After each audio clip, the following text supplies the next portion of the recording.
nga jugu, por edhe zona e Myzeqes dhe pjesë të tjera. Ndërkohë që tani, sipas një pjesë aktivistëve, është edhe pas këtij projekti. Megjithatë, tani problemi është bërë çik dhe më i komplikuar avokat, sepse aty ka hyrë dhe Greqia, këtë se kuptuam se ç'donte aty në këtë rast. Pra janë gatëruar shumë gjëra, janë pleksur shumë gjëra aty avokat, si t'ja zbërthejnë popullin. Se që deshi Greqia aty duhet në sqaroj Ministria jone e punëve të jashtme, në qoftë se kanë ndonjë specialist ose ndonjë advetar shqiptar në Ministrinë e Jashtme të Shqipërisë që të na sqarojë çfarë kërkon Greqia aty, pse i fut fundut. Ndoshta është për të trazuar situatën, për larguar vëmendjen, apo ndoshta për të përfituar nga situata aty dhe për ta bërë dhe atë minoritet. Sepse ajo se hym direkt në temë te kjo pjesë, fliste për një qytetar grek aty, ai është shqiptar me pasaportë greke në mos gaboj. Si shumë të tjerë, gati 200.000. Greqia ka krijuar një 250.000, jo 250.000 ka krijuar minoritar grek në Shqipëri. I ka krijuar duke u dhënë kartat e identitetit grek. Megjithatë, ajo është formule e njohur, formule vjetër, politike vjetër e kishës greke, e shovinistëve grek, e Hryshia Avgjis Agimitar, e Mavis, e tëra strukturave shoviniste agresive nazi-fashiste greke. Dhe kjo nuk më shqetëson fare se është armik i njohur. Dhe kur armikun e njeh dire ta lutosh. Më shqetëson fakti tjetër. Do përmend këtu mora një informacion nga një botim që ka hedhur në Facebook miku im Alfred Sako, i cili ka publikuar pronarët real të kompanisë që ka bërë që kërkon të marrë atë zbërnesin. Ajo hapësira që kanë marrë, më duket se është 457 hektar. Flitet për amerikan, arab aty, me sa dje. S'ka amerikan, ka vetëm është një shtetas rus.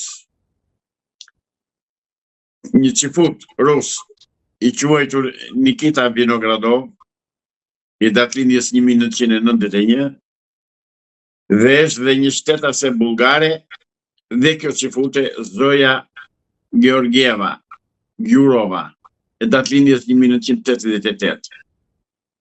Pra nuk që kanë arab, do me thënë, edhe amerikan. Absolutisht jo.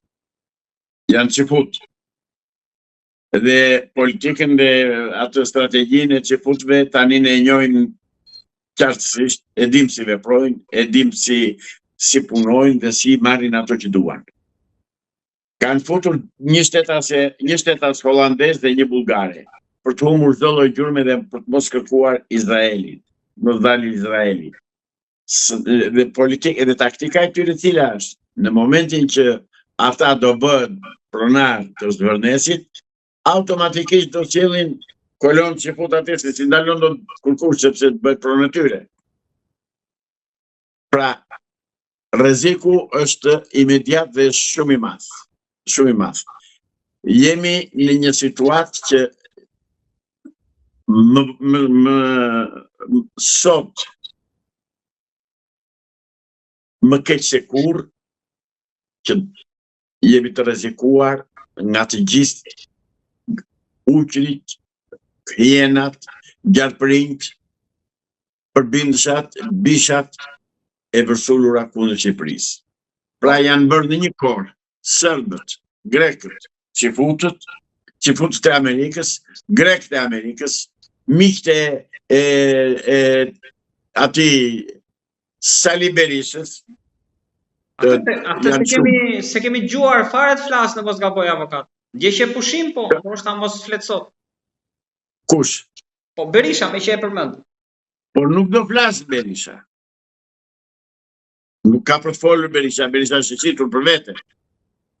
Ata Berishën grekët e kanë dirë që në 92, në 93, se kanë blerë sot. Avokat, po,